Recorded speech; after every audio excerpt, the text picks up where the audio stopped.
Welcome to The Author Show, where we present new authors and books. From fiction to self-help and everything in between, you'll find it all here. To watch the TV version of our program, visit authorswebtv.com. That's authorswebtv.com. And now, let the show begin. Hi, this is Linda Thompson, your host for The Author Show.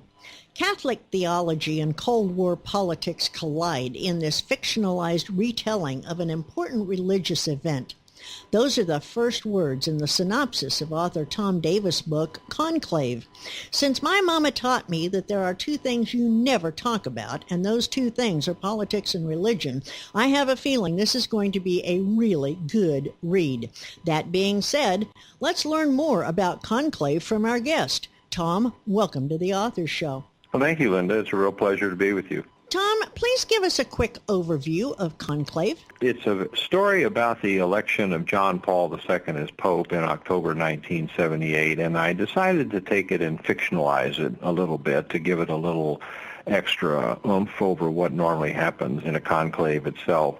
And I had some characters and some thoughts on how to do that, so I thought I had a story in my head that would be kind of interesting if I could put it in the right context. And not being Catholic, it required an awful lot of research, but I really enjoyed doing it. When you were developing the concept for Conclave, did you have a particular type of reader in mind? Well, I did. One thing about the United States, 25% of the population is Catholic. That's the largest single Christian denomination that we have. So I thought there'd probably be interest in a book named Conclave that would be naturally appealing to Catholics, particularly if I took a fictionalized story and set a real process that's ingrained and inherent in their church, which is the election of the leadership. I also had in mind trying to capture the audience that used to be following Tom Clancy quite a bit of a techno thriller, a little bit set in a setting that we all recognized with some fictional characters thrown in. And I also kind of thought it would be appealing to some people, let's say more in my generation, who remember many things about the Cold War era.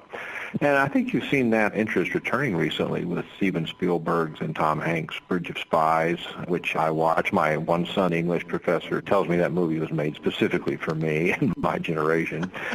And the TV show The Americans, which is out there, which also has the Cold War backdrop to it. So I think that's gaining interest in the country largely because of the rise to power in Russia, Vladimir Putin. So I thought all of that could probably be combined to make a good story for that particular readership. Was there anything in specific, any one incident that served as inspiration for Conclave? Absolutely. Back in the early 80s, I was a young Army captain assigned to the State Department, and the project that I had been taken down there to be a part of essentially was overcome by events. So we were waiting around for something else to do, and I was asked one day to go to lunch by one of the senior State Department officials. And while we were having lunch, I mentioned that I had seen on TV that morning that Pope John Paul II was back out doing official duties, apparently recovered from the assassination attempt of the year before, where he'd been seriously wounded. And this fellow looked at me with a classic Washington look, kind of looked left and looked right, and leaned across the table, and he said, "As you know," which is a Washington preamble for, of course you don't know this, but given I'm pretty important, I'm going to tell you. He said, "As you know, Pope John Paul II's election as Pope was orchestrated by Zbigniew Brzezinski. It was a Polish thing." Well, Zbigniew Brzezinski, of course, had been President Carter's national security advisor, and at the time I thought that was probably very, very unlikely, and I don't know why this fellow was actually putting that out while we were having lunch. But over the years, I got to be friends not so much with Dr. Brzezinski, but with his sons. In fact, I had lunch with the older one, Ian, today. And I always had in my head that this would be a pretty interesting story if, in fact, there were any basis to it, which I don't really believe there is, but I still thought it'd be a good story. So I began kind of exploring, had something like that happen, why would we have wanted to do it in the United States government? And secondly, given that rather select electorate that picks a pope, how would you have done it? So that's the basis of the story. Well, I love this type of thriller, but I'm wondering why you chose the Cold War era over what's happening in the world today. Well, that one's pretty simple because if you were going to build a fictional story around the election of this particular pope, that occurred in October 1978. So the entire story is set between September 29th, 1978, when John Paul I is surprisingly found dead in his bedroom from a heart attack, having been Pope for only 33 days, and then the election of John Paul II, which occurs 3 weeks later, October 18th. So the time frame was actually established by the death of John Paul I and the election of John Paul II. The interesting part about it is that made this fascinating to do is looking back on it, there was so much going on during that period. The Shah of Iran was about to collapse. The Palestinian peace talks had broken down. The United States was trying to get a SALT agreement with the Soviet Union. We were on the verge of establishing full diplomatic relations with China. It was a moment that was very, very busy, and when John Paul II was elected, it was interesting because he was the first non-Italian pope in 500 years, but I don't think anyone at the time recognized the significance it was going to have in taking the Cold War in the direction that it went, because he was Polish. He was interested in the effect of communism on East European countries, and he really saw that he could, and in fact did, play a role in putting some pressure on the communist regimes. Is there any other author you feel may have influenced your writing style? Well, I would have to say Tom Clancy, certainly. I read a lot of his books and enjoyed them very much. The one I really liked that I read many years ago was Herman Wouk. I really liked his Winds of War series. He had the two there, Winds of War and War and Remembrance. And that particular series, as you will recall, he had a fictional Navy family that was interacting routinely with various historical figures, Franklin Roosevelt, Harry Truman, Stalin, even Hitler back in that area. So I thought that particular model was an interesting one because it gave you a personalization of a historical period with historical figures using much of their characteristics and their qualities and the things that they did that really kind of brought them to life in a rather unusual way. If you had to choose, Tom, what would be the primary message from Conclave that you would like your readers to remember? I think if I wanted to point out something in particular about the book, it would be that there's an interesting relationship that always has to be reviewed between church and state. And of course, we're dealing with that in this country right now, with how much activity should institutionalized religions actually have in the political process. We have in this country what Thomas Jefferson described as a wall of separation between church and state. But nonetheless, church has to interact with the state. Madeleine Albright, in her book, The Mighty and the Almighty, makes the comment in there that the constitutional structure we had wasn't designed to keep the church out of the state. It was designed to keep the state out of the church. But nonetheless, the two have got to interact in some way. So in this particular one, I'm basically painting a picture where a state, the United States, and of course, since I put it in the Cold War era, the Soviet Union, who has opposite views, are trying to do something to influence one of the key institutions on the planet, the Catholic Church, in ways that they feel will be beneficial for them. And that competition, I believe, is reemerging. So I thought that it'd be something of a contemporaneous story about how we might expect things to be competed in the future. Well, I know that Pope John Paul II is an honest-to-God character, but what about the other characters in your book? Are they modeled after people you know or real people, or are they purely fiction?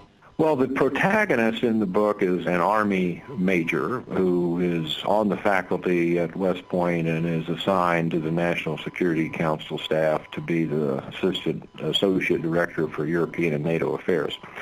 When I was on the faculty at West Point many years ago, a lieutenant colonel named Ty Cobb, and yes, he is the great-nephew of the ball player, was asked to come down to work on the NSC staff for the Reagan administration. He went down for what was supposedly a year and wound up staying until President Reagan left office 6 years later. So basically, Ty, my friend, Ty Cobb, is the model for the Army figure who is the protagonist, and his name is Carter Caldwell. So in the book, Carter's office is Ty's office. Carter's title is Ty's title.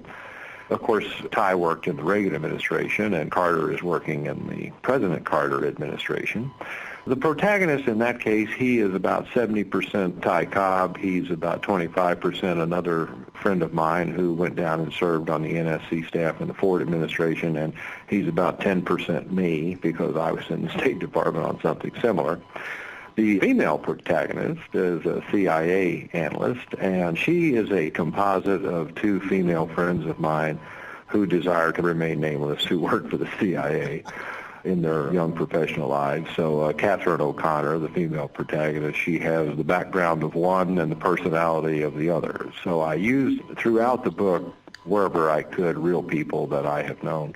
Tom, will your two protagonists, Carter and Katherine, return to us in a sequel or a series? Well, I plan for them to return in a sequel. I set them up as having sort of a blossoming relationship, and at the end of the book, I think the concluding sentence that I wrote is, as they're waiting to get their bags off the bag claimage turnstile at Dulles Airport, they agree to go out on a date. And so my last sentence is, it was a whole new world. The world had a Polish pope, and Carter had a date with Katherine O'Connor. So, yeah, I do plan on using them in the future. I'm right now kind of doing some initial research on what the next venue might be and how I might use them and in what way I might actually take them forward. And the prologue for the book, if you read that, is strong suggestion about where they'll wind up. So, Tom, where can we learn more about you, and where can we purchase Conclave? Well, I have a website set up, cleverly named TomDavisAuthor.com. If you go on there, there's some more information about me. I think I have a button entitled About Tom, which will give you a little bit more of my background, which I think most people would find reasonably interesting. And on that website, you get several opportunities, as you might imagine, to purchase the book. I've set up the website to be something similar to bonus features that you get in a DVD. So there's information in there about the origins of my thinking about the story for the book. There's information about the composite characters that we were talking about. And there's information in there about the historic characters that are in the book. Tom, Okay. It's been a delight to talk with you today. You've written a book that I'm sure is going to generate a lot of interest with our audience. Today's world is so very different from that of the Cold War era that you write about, and it seems like almost a simpler time. Thank you for introducing us to Carter and Katherine, and I do hope when you release your next book that you'll come back and visit with us again. Well, thank you very much, Linda. I look forward to doing so. From what I read of Conclave thus far, I have a feeling that I'm not going to get much sleep until I get through it. What's not to love? I've always been fascinated by the unique relationship between the Vatican and the rest of the world when it comes to politics and world affairs. Tom's book has helped me to understand why the selection of a new pope is so very important in the grand scheme of things. Conclave is one of those page-turners that you can't wait to see how it ends, yet are sorry when you do reach the end. I just want to keep reading, and I do hope you will too. This is Linda Thompson, concluding another edition of The Author Show. Please share this interview with your family and friends so that they too may have the opportunity to discover our guest and his work. And why not spread the word on social media as well? Please join us next time for another exciting author and another great book on The Author Show. Thanks for listening to The Author Show. To contact us, call toll-free 1-877-955-8800. That's 877-55-8800. Or visit theauthorshow.com. Theauthorshow.com.